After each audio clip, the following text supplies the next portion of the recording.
Welcome to the Geeks podcast, where we have personality.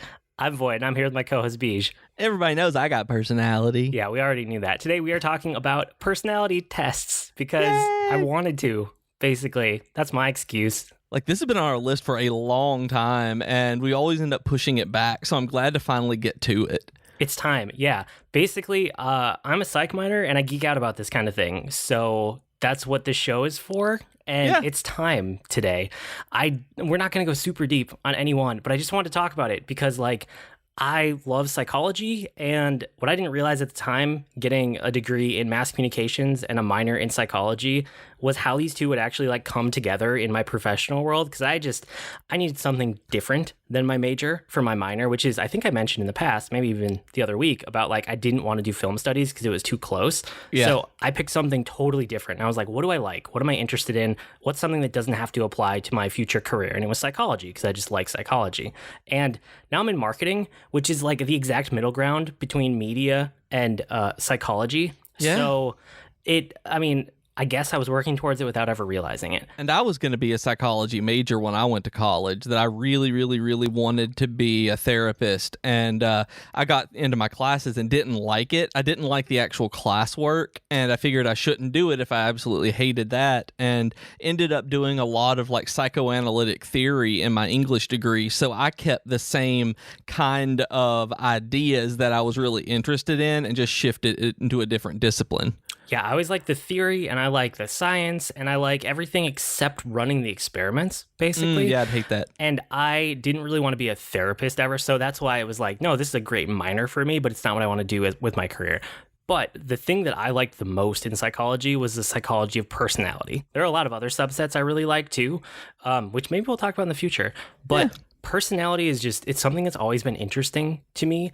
And I think it probably started way back with horoscopes, honestly, and astrology. I've always found that kind of fascinating. We can talk about that in a minute. But yeah, I wanted to run through a few of the big name tests that I always think about for personality, because throughout my course of studying psychology, and then today, just because I'm still interested, I've taken so many personality tests. Anything that's a major one that has any kind of scientific backing or research or anything at all, I've probably taken it at this point. And I looking at the ones that we've made here that you've listed, I've never actually taken the DISC or the Big Five, and Jennifer, I know, is the one that introduced me to DISC, that kind, and I've heard about it before, but I tend to take them as they come up whenever I see a link to click, and I rarely go out of my way to get them, so nobody has linked to me a test that I could take for those two. Yeah, you can find them out there. If you Google for any of the ones we're going to talk about here, you can find the tests if you're interested. But let's just let's dive into it. So yeah. I kind of ordered them roughly in chronological order, not exactly, because I'm saving my favorite for the end. But DISC is the first one that you and I wanted to talk about, which is dominance, influence, steadiness, and conscientiousness. This one never really made sense to me, but it's one of the earlier ones that has any kind of scientific backing or study at all. And it was made in the 1940s. I know when Jennifer did this one, I don't know much about how it's used in terms of applied to people and to be able to take the actionable steps. But when Jennifer's came in, like you said, people are divided among dominance, influence, steadiness, and conscientiousness, where their personality more fits. And hers came back pretty much in steadiness and then conscientiousness. Those were her two major, with steadiness being the by far greatest one that when they did this at work for an in-service. And that is absolutely true, that she is I may have said this before, when my dad asked me about this new girl I was going to go out on a date with, he was tell me about her. I'm she's a straight up better person than I am. And it's that is everything that she is in DISC as well, just that steadiness, that rock foundation, and the conscientiousness of thinking about everyone else. And it's just, I'm this one, it worked at the very least. So I don't know much about what's behind it, though. Well, so there's something to be said for every one of these personality tests, and any personality test out there that has some kind of scientific backing. And I keep saying that to differentiate it from ones that random people have thrown together online. I'm sure you could find a bajillion of them from, I'm blanking on the sites. You guys know the sites that are BuzzFeed. Just BuzzFeed, or take a quiz after quiz after quiz. Not those, but anything with any scientific backing. There's always going to be some level of result that you're like, it's kind of like me. But the further you get in history, like the tests that are newer or the tests that have been continually updated are a lot better at giving you like a full overview of yourself and being a lot closer to accurate. So if you ever take one like the DISC or the Big Five, they're not great, but there's like a kernel of wisdom in there, which is kind of what you were getting at when talking about Jennifer. So like, well, let's talk about the Big Five too, because it kind of falls in that same category. The Big Five measures 5 metrics, hence the name. It's openness, conscientiousness, extroversion, agreeableness, and neuroticism, which I always thought this one was weird, the scales that they use. That is, oh my goodness. Yeah, neuroticism is just right there in it. This is the first one when you're like actually studying psychology in class and you're taking them kind of, historically. This is the first one they say, this one is the first that's not horrible, basically. Like this one kind of works okay. But I would group this one and the DISC and kind of the Enneagram that you brought up too, which is the next one on here, in that they're not fantastic, but they're little kernels of wisdom. And it's just interesting to see how these things have evolved over time. And before we move any further, I guess one thing that I realized that we actually didn't say is, why would anyone do this? Like, what good does it do to know that I am neurotic and agreeable? Like, what can people do, like our listeners who have probably taken some of these before? Like, what purpose other than just figuring this out can we do with this? I always see it as a good chance to learn about yourself and also to like maybe act on that. Not always. Sometimes it's just like it's a way to hold up a mirror to your own personality, or your own self, and just like, am I like that? Yeah, I am kind of like that. Or if something comes out of it and you go, wait, am I like that? And you start asking other people and they're like, yeah. And you're like, I don't want to be like that. Can I do things to change it or work on it? For me, it's always been less about that. I don't go into these like, I want to change things about myself, but it's more of like a measurement of kind of who I am and where I'm at a given time, because your results will change over time. Yes.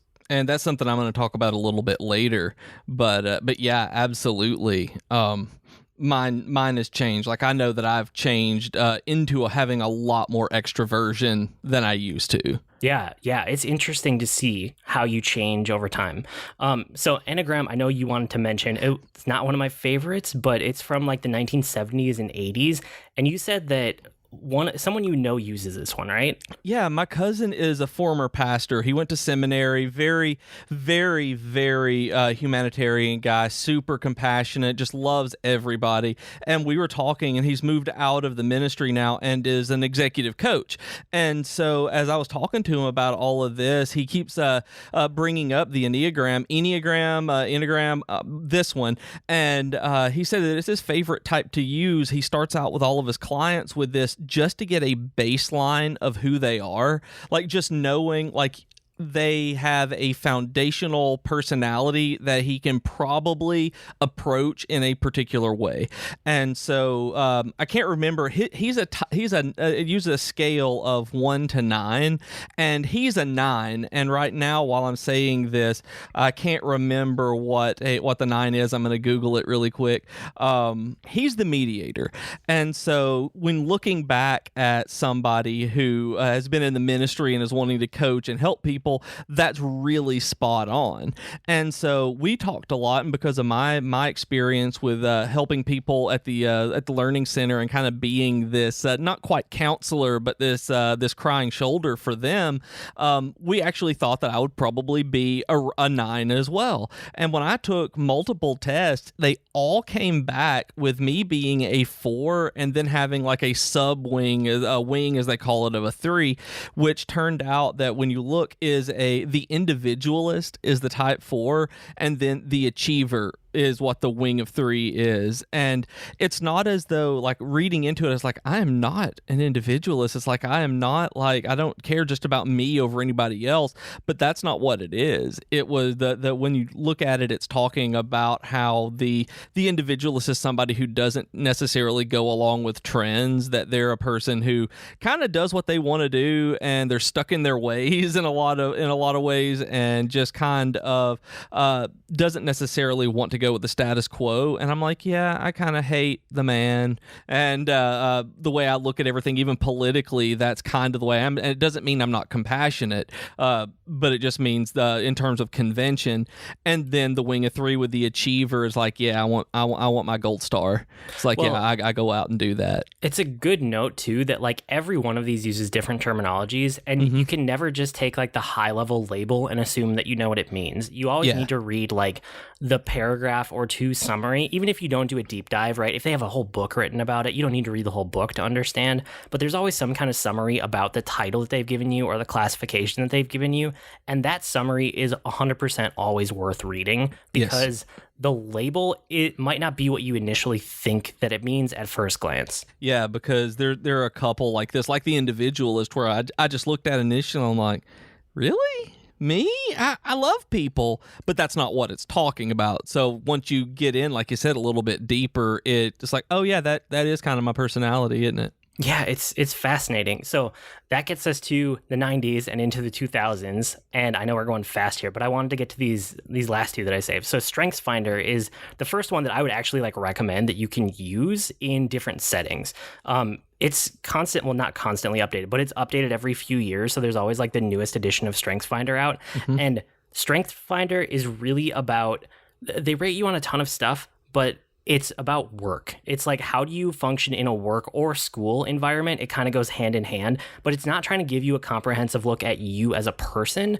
It's very limited in scope, but because of that, it's really effective at giving you this insight about yourself, like in a working environment. And we did this at work one year. Over the summer, one of our administrators sent out a bunch of codes, and because this is a premium paid for service that you can't just go onto the internet and take, as far as I know. Yeah, and it's cheap. I mean, you say it's premium because yes, it is paid for, but it's not super expensive. You can either just like buy the book on Amazon, which is it's like $15 or $20. It's not crazy, or you can buy like a one-off code online, but it's not like hundreds of dollars. It's like $15-$20 somewhere in there. Okay. And they gave us all codes, and I was very irritated at my institution and unhappy and very kind of dysphoric about the whole thing. And they gave me this code, and I was like, nah, I ain't doing this. I am going to go sit in my faculty conference, and I'm not participating in this. And then everyone else did, most people did, and I loved it, like hearing about this, because the way it was talking about it wasn't like a personality test so much as it was ways to maybe approach your work life to be able to be a little bit happier and more productive without banging your head against the wall, kind of looking at it in ways to give you a different strategy for how you approach work. And we also did this with some freshman classes. Ellie, our freshman studies director, ended up taking these codes and taking some more of StrengthsFinder, and then doing the entire freshman classes from that point on with it, just to kind of introduce them to the idea of learning styles. Yeah, this one is super useful. I actually have any new employee that comes onto my team take this one and the next one we're going to talk about, because I find it's useful for people to see it about themselves, but like as a boss, it's super useful for me to see like where their strengths are and the ways that they think and the ways they function in a working environment. So to backtrack slightly on this one, which is the StrengthsFinder again, they rate you on a lot of stuff, and you only have a limited amount of time to answer each question, so you have to go with your gut instinct. Like it's not a high pressure timer, but it's like a short timer on every individual question, so you really have to just like pick and go and keep moving throughout it so that you don't have time to dwell on a question, which I think is fascinating. And it's actually created by the Gallup group. Like, it's the Gallup organization's data. So they developed, and I pulled a little bit from Wikipedia here because it described it pretty well. They developed like numerous semi-structured interviews to identify talent that could be enhanced and used to pursue positive outcomes in work and school. So they did all of these interviews, right? And used the results essentially to make this, it's like called the Clifton StrengthsFinder. Clifton is the guy who was not the sole one who did it, but it was like under his direction that they came up with it. And It's quick too. Like it says it takes less than an hour. It takes like dramatically less than an hour. I think it's maybe 20 minutes start to finish, maybe 15. But it finds the top 5 strengths for you, and it gives you a lot of information about them. So for me, I am a learner, I'm a relator. You could look all these up if you guys want. I'm strategic, I'm an achiever, and I have intellection, which is the only one that isn't what it sounds like. Intellection means that I need time alone, which if you've been listening for a while, you could probably guess that about me. No. Yeah. All of the other ones are fairly self-explanatory in this case. I mean, learner, relator, I can relate to people. As much as I'm an introvert, I'm actually a really good people person in the workplace, but then I come home and I need to recharge. So yeah. Strategic, that's like all day, every day. That's a huge part of my job and what I like doing. And an achiever, I mean, I know you and I share this in common. We both like to just achieve stuff and set goals and reach them. But that intellection that was one where I was like, what even is it? And it's basically like, you need alone time. And I was like, yep. Yeah, I do. It's more than that, but that's kind of like the core of it. Like you need to be alone with your thoughts to get them all in order and think about deep questions about life. It's like, yeah. Yep. Yeah, that's pretty accurate from what I know of you. That sounds like, and I'm kind of the same way. I bet if I took it, that there would be part of the intellection in there at the near the bottom, most likely. But I have to have that downtime as well. I have to be able to recover from all of my people loving. Yes, you do love people. So that kind of brings us to the last one that I really wanted to dive deep on, is the Meyers-Briggs. And the Meyers-Briggs has been improved over time, and they keep iterating on it. So something about this one just works. Like, I don't know why, but this is my favorite one. It was developed in the 1940s, so we're out of chronological order now. But I saved it for the end because in my life, people that I'm around enough eventually learn that I like these, and I convince them to take personality tests, right? It's like, to be your friend, you have a gateway, and you have to make sure that you're compatible in personalities. Sometimes, no, it's not that. It's that I'm just curious. No, I know. I'm just a curious person. It took me years and years and years before I got my wife to take one, which is always fun. But this is the one that I have seen hits people the best. Like, this gives the most accurate results, unless you're right near the middle of a spectrum, which happens to some people. But across every test that I've seen and every class that I've taken and every personality test that I've studied, I like the Meyers-Briggs because I've just seen it work so well over time. Yeah, and I mean, I hear a lot of stuff that talks about how it is not accurate. There is nothing behind it. It was just a couple of people who put stuff together. And I honestly don't know. That's something that I have not ever really deep dived into the history of this test. I've never really paid attention to who Myers and who Briggs were, and then the people who came after them to improve it. But both, I have 2 personalities that from one that I changed into another, and then whenever I did, like all the time, it's accurate almost every single time with every test, no matter who makes it. That I was an INFJ, and now I'm an ENFP. And it's like, we'll talk about what those are later, but they were always the same thing. Like, no matter where it was, and when you read what they are, it was my personality, as much as you can really talk about a person in generalized traits in that method, in that way. Yeah, so this one, it measures you on 4 different metrics, and it'll place you on one side or another of them, which is where I said, if you fall right in the middle of one of these, sometimes it can be slightly off. But like I said, I've seen the best results most consistently from the Meyers-Briggs, especially like the most modern version, which you can get to, and it's free. If you go to 16 with the number 16 and then personalities.com. So 16personalities.com. And it has these 4 metrics, and that's how you shorthand it when you're talking about it to somebody else. So like you said, right now you're an ENFP. So that would be extroverted, intuitive, feeling, and perceiving. And it's kind of interesting because you and I are almost opposites right now. Yeah. I didn't know this until you and I both put ours in here the other week. So I'm an INTJ, which is introverted, intuitive, thinking, judging, which sounds bad. But so you and I have that intuitive the same, which the one that we're missing there is the S, which is sensing instead of intuitive. But that kind of gives you an idea of like the scales that it puts you on, and then it'll give you each one of these like different 4-letter codes has a whole bunch of writing and how you interact with other people and how you mesh with other personality types, and then how you are in the workplace, how you are in relationships, all of these things. And I found it to be like way more accurate than you would think that it is. Yeah, like just going through there, like for the ENFP, like just starting out, it's called the campaigner is what they call it, and it's pretty much that. And you fall in, it's in the, they each have a category, so there's 4 categories, and yours is diplomats. You're a campaigner in the diplomats personality category.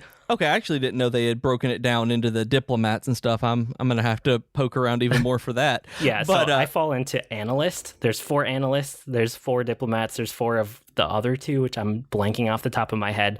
But yours is called the campaigner. Mine is called the architect, which I guess that tells you something about me. And if you look at both of us, just thinking about that, like for mine, it's like fiercely independent. It says that, you know, much more than stability and security, they crave creativity and freedom. In the career, it talks about how they don't do well with hierarchies and structure, and it's talking about, you know, they're charming, which everyone knows is me. Independent, energetic, compassionate, and just like you know, the life of the party is actually what it says. And at the last conference I went to, I walked in the door and somebody turned and was like, "BJ's here, the party can start." And I was like, huh. But it's that's what I was. I was like, really? People say that? And but it's creepy how accurate in terms of just those broad generalizations it can be. It's like, yeah, I'm that.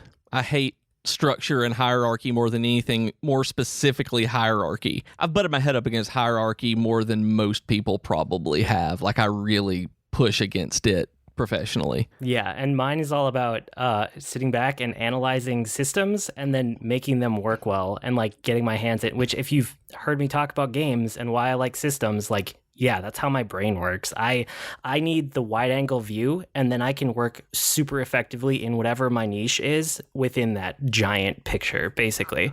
So I've actually, you and I have talked about this a bunch offline about like being in management or not being in management, or like where you want to end up in your career, because some people just don't, and that's fine. Like, you can work your way up. There's a talk in the tech world about like how you have developers grow in their career over time. And I know I'm tangenting here a little bit, but developers, there are some companies that don't have like a technical track built out. They only have like, you're a developer, you're a senior developer, you're a whatever developer, and then you jump to management. And for some people, that's just not what they want to do, and that's 100% fine. You know, but you need to know like where you fit and how it works. And like companies that are successful, especially in like the development and the tech world, they have both of those tracks, and they give you options to jump kind of from one track to another and figure out where you belong. And the more that I have had different jobs and different experiences and different gigs, the more I realize that I really do work well in management, because I like that wide angle view of everything. And then I can direct people very well within that, because I understand the whole picture. So I can control my part of it, and the part that me and my team are responsible for, even better because of that. Yeah, and we have that kind of track as well, the track system in the company. And because of my experience at the college, I'm actually on the management track right now. And the next time that we have a performance review, I'm going to talk to my supervisor about moving into the individual contributor track, because the more I think about it, I'm happier now being on my own, being able to work on these projects and check in with somebody and, you know, do that kind of work, than I ever was trying to manage and have that high level view. And I just don't, in terms of work, I'm, you know, talking to everybody. I love all of my people, but with projects, I don't want to work on what you're working on. That's not what I'm interested in. That's why I'm working on my project. It's I was that way, you know, at the college as well. And so, well, yeah, I mean, you and I were just talking right before we recorded about the projects I'm working on right now. And it's like, there's a lot, and I was just rattling them off the top of my head. And when you write it all down, it's like, oh yeah, that's a lot of different things, but that's where I thrive. I thrive on almost too much, a little bit of like controlled chaos, you know? And the job I'm in right now, So I had management experience previously, but more in like the production world on crews and stuff. So I've been producer, I've been director, I've been all that kind of stuff, but it's in the setting of production environments, right? TV, like shooting, that kind of thing. This is the first office management job I've had, and this is the first one where I've been high enough in like an org chart where I actually get the wide angle view. And it is amazing how much I love and like thrive on having the full picture of the business. Even though I'm not touching all these other pieces of the business, just knowing how my piece feeds into the other ones makes me such an effective manager compared to if I didn't know that information. And that's where this job kind of solidified in my mind that management is where I want to be for probably the rest of my career at this point. And that was, like I said, the exact opposite of me, that I thought that I was going to be good. I told Jennifer when I first got the director's job at the center, it was like, I'm good for the rest of my life. I can spend 40 years here. And then the more I did that job, I realized that I'm best at number 2. And I don't mean duty. I mean, although I'm very good at duty. I'm so sorry. Tickle myself. I'm naming the episode that right now. I'm very good at duty. And it's but I don't like being the one that final decisions rest on. I realize that as long as I have autonomy to do what needs to be done, but not the final say on everything, that kind of thing is too much pressure, and I just cannot function with that. All of this to tie back to the fact that like Meyers-Briggs makes me think about things like this. Yeah. And I love that. It's such a good jumping off point for conversations and kind of understanding yourself, even if you don't agree with it. Even if you don't agree with it 100%, there's probably something in there that gives you a jumping off point to think about yourself and your interaction and how you are day to day with other people, or your job or whatever, relationships, all that kind of stuff. So that's why I like the Myers-Briggs so much. And if you guys want to do one personality test, do the Myers-Briggs. Go to 16personalities.com and then tell me on Twitter or tell me on Reddit what you are, because I'd love to know. I'm so curious about our audience. And one of the reasons I really like the 16 personality site in general is they have at the bottom of the introduction of everything, or maybe it's the very end of the very end, I don't know. They have a kind that you may know. It was like campaigners you may know. And as you scroll through the one for the ENFPs, the very last one is Willy Wonka. It says Willy Wonka from Charlie and the Chocolate Factory. And the moment that I saw that, I laughed so hard because all of my coworkers had for years at when I was at the college called me the Willy Wonka of campus, because I was always this kind of crazy bouncing around. Like I would literally spin while I talked to people. Like I'd be walking down and I would spin and bounce and jump. Like I'm a very animated person, and when I saw that, I just laughed. I was like, well, I guess they saw that in me and I did not. That's funny. So Yes, I encourage this one. It's the easiest and the freest one to do at 16personalities.com. And please, seriously, tell me what you are, because I want to know. The last I'm super interested in everybody. Yeah, the last one I want to talk about is astrology. I don't actually want to dive deep, except to say that I like astrology. I like astrology for fun, not for accuracy. It has no science to back it up, unlike all the other ones that we've been talking about. Even if their science wasn't great, there was at least something there. Astrology is astrology, but I love it anyway. I will geek out about it. I'm not going to right here. We don't have the time, but I like astrology. I'm a Scorpio, and I will embrace that fact. And I can't, this is so hard for me to reconcile because of everything I know about you, just everything about this analyst side of you. It's fun. You usually, but you're like, no, there's nothing behind this. That's dumb. And it's just, this one it's so, I can't figure out what it is about astrology in particular that grabbed you. It's the stars, man. No, it's not. I don't know. I don't know why. It's fun. It's a fun take. It's probably because I like personality tests so much. And I think I came to the enjoyment of personality tests through astrology. I think that was really my first frame of reference, the first frame that I could hang personality on before I understood psychology or the science behind it or any of that other stuff. Astrology was there first, when I was a teenager, for whatever reason, and I ran into it. I just never really let go of it. So I still appreciate it for the fact that it kind of got me into this whole thing. And there's always going to be, I don't do astrology. That's something that I'm pretty much, I don't want to say I distance myself from it, but I have no interest in, so I just kind of steer clear. And but the only thing that will always have a small piece of my heart is that when I was a kid, my mom, especially when I was super young, before school even, my mom would go and take me to my grandpa's house in the morning, and every day before work, he would have the daily paper opened and folded up to her horoscope, and she would read it every day, and he would point it out to her. And it's like, that's one of those memories I have of my mom and my grandpa and their relationship. Was just that was how I got introduced to the idea of astrology, was just through these daily horoscopes in the Tennessean out of Nashville. Like, it's just that. And I mean, I'm a Capricorn, and I don't know what that means, but that's about all I know in astrology. I should say that the thing I like about astrology is the personality type aspect. I don't actually do horoscopes, and I never have. The day-to-day, the stars are going to tell you what's going to happen today. I've never bought into that part, but it's more about like how they classify people into broad strokes of the personality depending on when you were born. That's what got me into it, and that's what I still think is very interesting. Even though the accuracy is, let's not talk about the accuracy. Anyway, I'm a Scorpio, you're a Capricorn. The other thing is that I love tarot cards, but we're not going to talk about that now. I just have to mention it because astrology and tarot cards. I've never interacted with tarot cards. I've never had a reading. I've never sat down, never watched anyone get a reading. The only interaction, I know people who do love it, but I've never been like physically with tarot cards before. I only have interactions on TV. Like, that's all I've ever seen.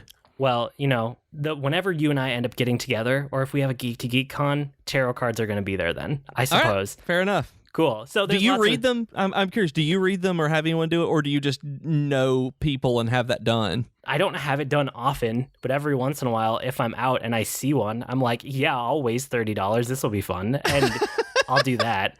But no, I don't have I'm not a regular at the tarot card reader. That's not what I'm talking about. So you don't have a standing appointment with Madam Sheila. That's actually the one we have. We actually have a lady down the road who does palm readings and tarot cards, and her name's Madam Sheila.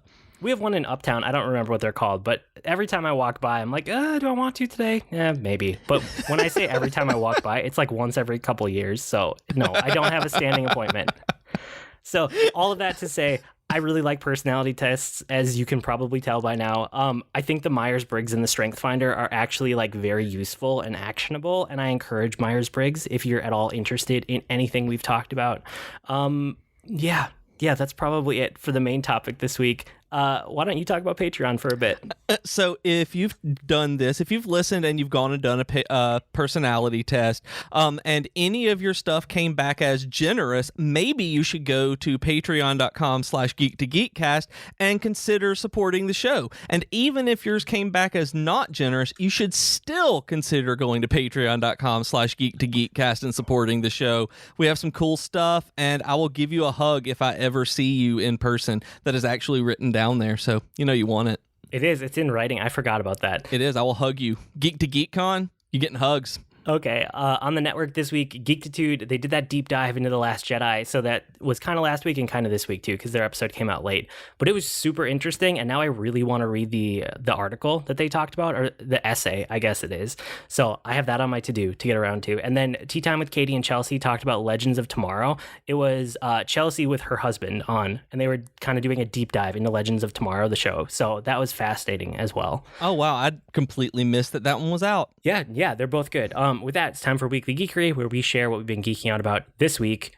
What have you been doing? So more WoW, right? Well, I did more WoW. I am playing it still. Don't have a whole lot to say. I mean, I'm still really enjoying it. I tanked my first dungeon today. That was neat. Good job. Never tanked a dungeon before, but I decided, I was like, I'll try this, and it was actually a whole lot of fun. So I was probably really bad and made those people very stressed because I just ran around like Captain America shielding things, and it was great. But that was fun, and the only real thing that really got me excited, that I would like to talk about, is I tweeted about it. I had a BOE epic, a Bind on Equip epic, that sold for 360,000 gold, and I've Is that never a lot been... or a little? Because the WoW economy inflates over time, and that could be like the cost of like a piece of bread, or that could be like a lot. It's a lot in that, like, you can buy a blue mace for maybe 5 to 9K. Oh, okay. So epic weapons, like current, like, because you can't raid to get that high weapon, they're going for like 900 to $1 million.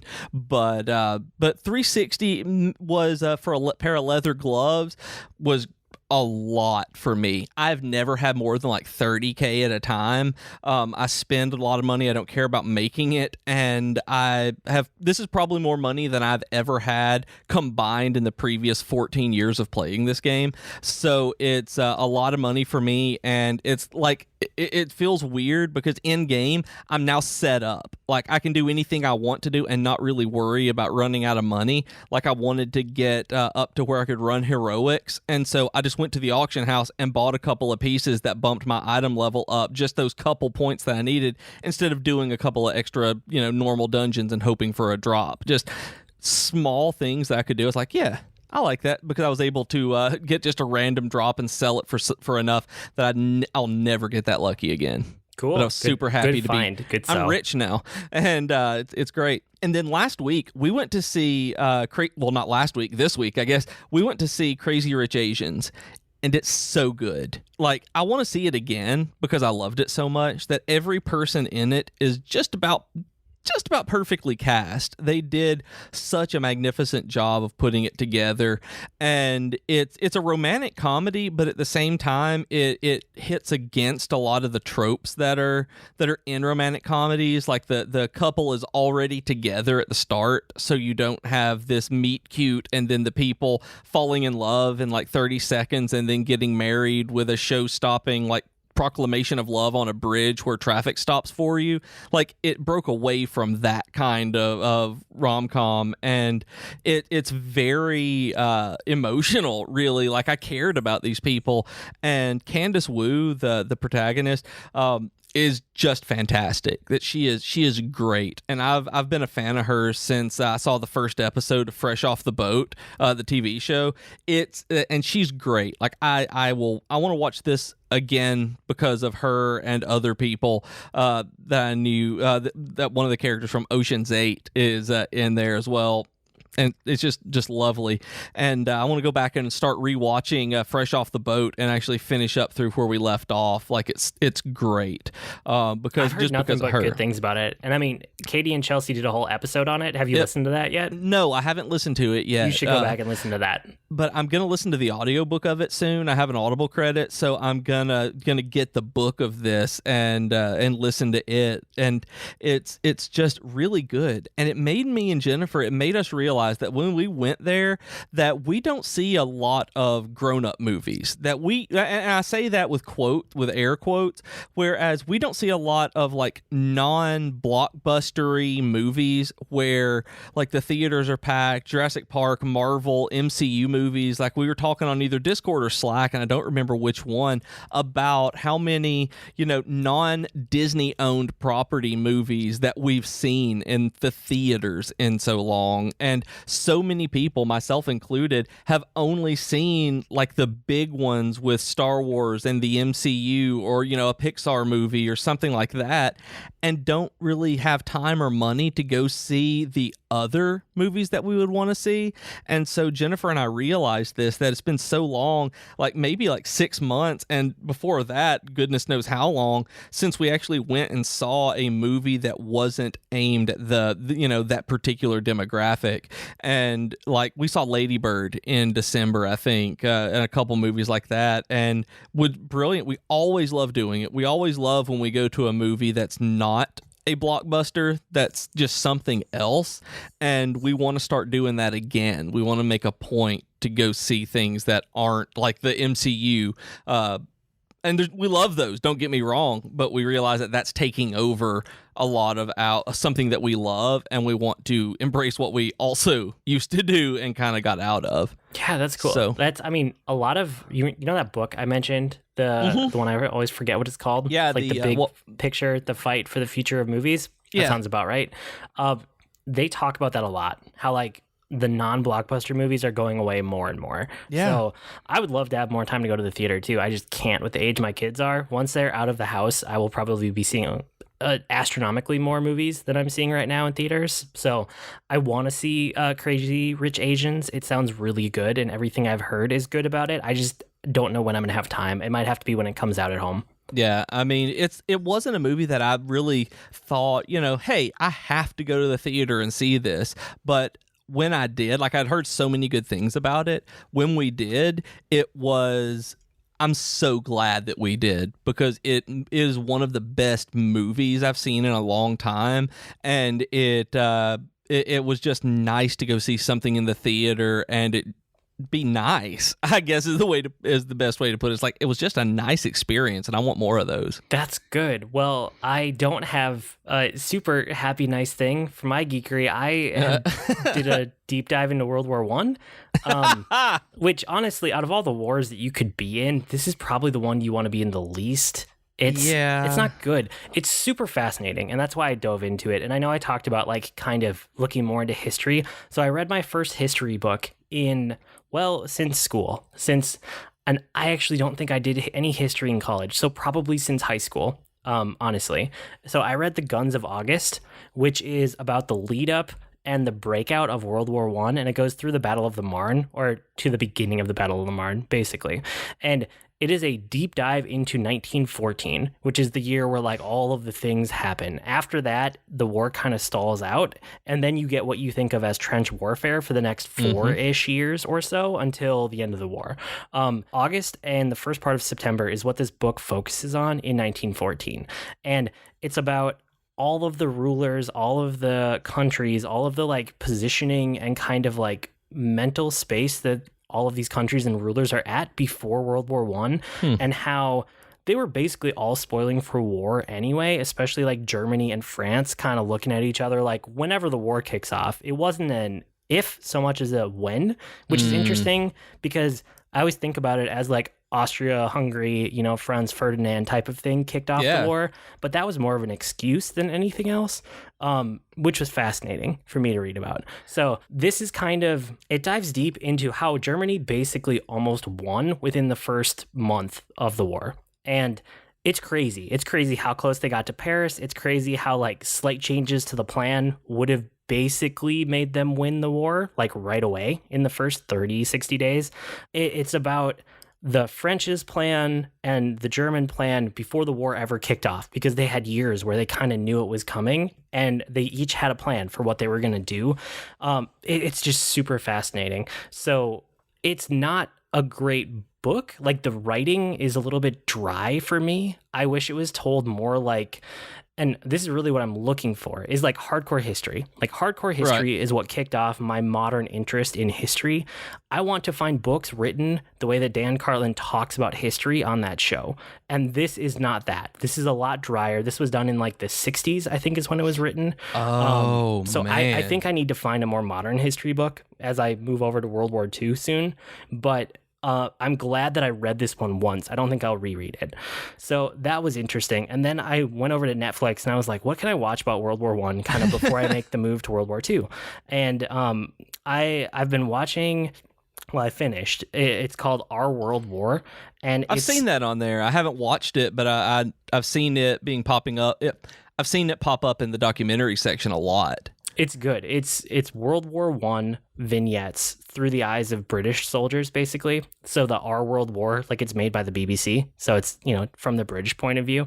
And it's a series of 3 World War One vignettes. And it kind of reminds me of like Battlefield 1 and Band of Brothers, somewhere in between there. Like the Battlefield 1 vignettes that I talked about the other year. Yeah. And the Band of Brothers, like boots on the ground type of feel. It's really, really good. So the first episode is about the outbreak of the war, like the first shots fired for the British, essentially.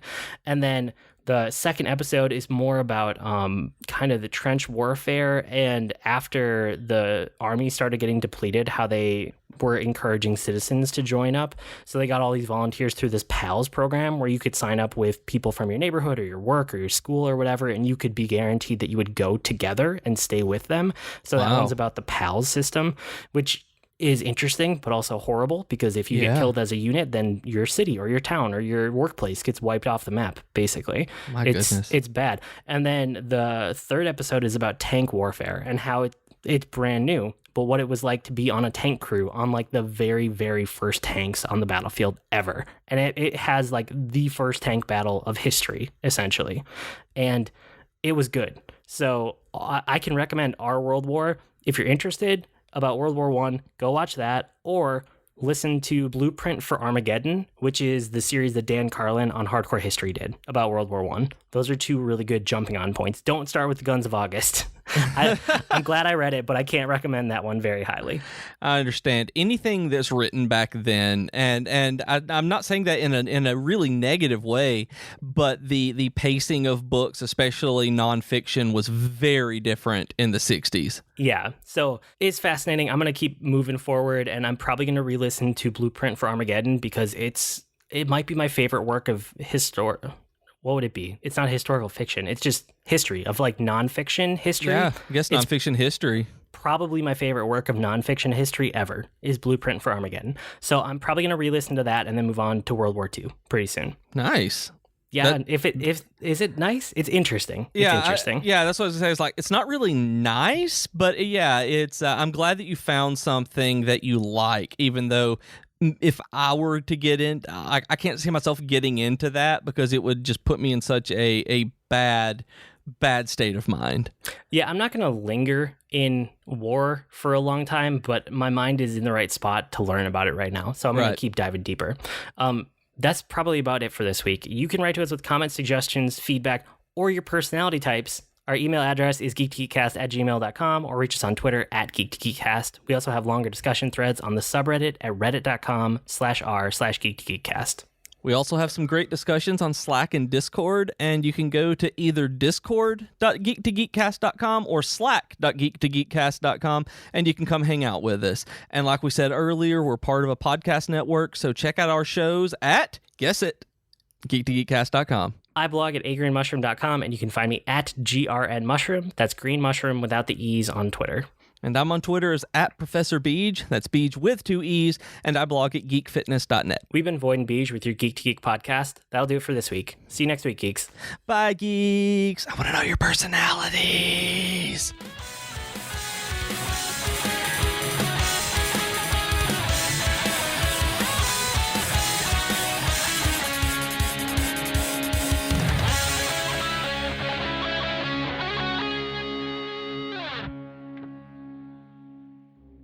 Hi everyone, I'm Katie. And I'm Chelsea, and we are the hosts of Tea Time with Katie and Chelsea. We are two best friends who love pop culture and talking about pretty much whatever we want. Katie! Yes? Stop thinking about Zac Efron and tell our future listeners what some of our latest episodes have been about. Well, we've talked about Zac Efron. No, get it together, Katie. Fine. We've talked about fan fiction, classical literature adaptations, favorite TV couples, and so much more. So grab your cup of tea or whatever your drink of choice is and download our podcast today. Hi, my name is Joe Hogan, and I'm a geek. And if you're currently listening to this, there's a good chance you're a geek too. So check out my podcast, Geektitude. Each week, I talk with somebody about their geek aptitude. Sometimes I talk to people in a geeky profession. Sometimes it's someone doing something really cool with their geekiness. Often it's another geeky podcaster.